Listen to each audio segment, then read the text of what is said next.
sheri ndabona uvuye mu kazi. Yego pe, uvuye mu kazi kandi ndumva naniwe bya danje. Sheri harya buriya si ukora muri burangeri? Yego nibyo nkora imigati. Ariko sheri ko buri munsi uva mu kazi ukaza nta n'umugati utuzaniye, buriya ibyawe ni ibikira kandi ngo buri munsi ukora imigati. Iki si ikirwaye mwa bantu mwe.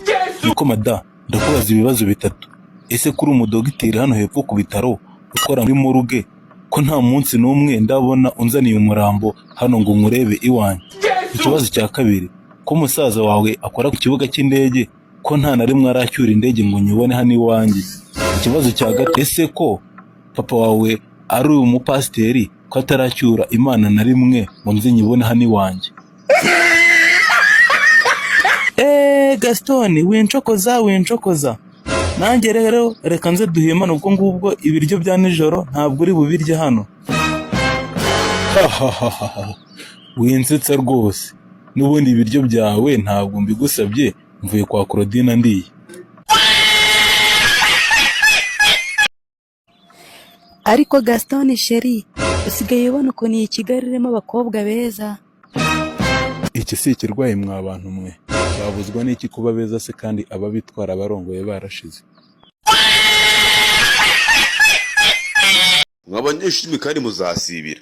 Tica kumanya kuvuza ngo cyoga pfufuka nka matirishaje wambwa indi usibira. Uvuze ngo kiwaga karizo k'umutuku kibona gushinoza wanga kazo y'umugabo wama byiwaga pfufuka nka matirishaje.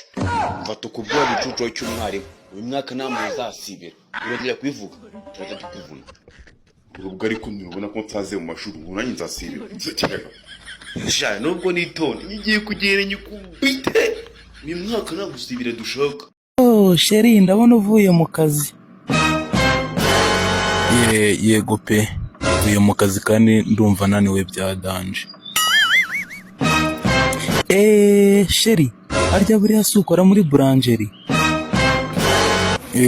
Yego nibyo nkora imigati. Ariko sheri ko buri munsi uva mu kazi ukaza nta n'umugati utuzaniye, buriya ibyawe ni ibikira kandi ngo buri munsi ukora imigati. Iki si ikirwaye mwa bantu mwe. Niko mada, ndakubaza ibibazo bitatu. Ese kuri umudogiteri hano hepfo ku bitaro ukora muri moruge ko nta munsi n'umwe ndabona unzaniye umurambo hano ngo nkurebe iwanyu?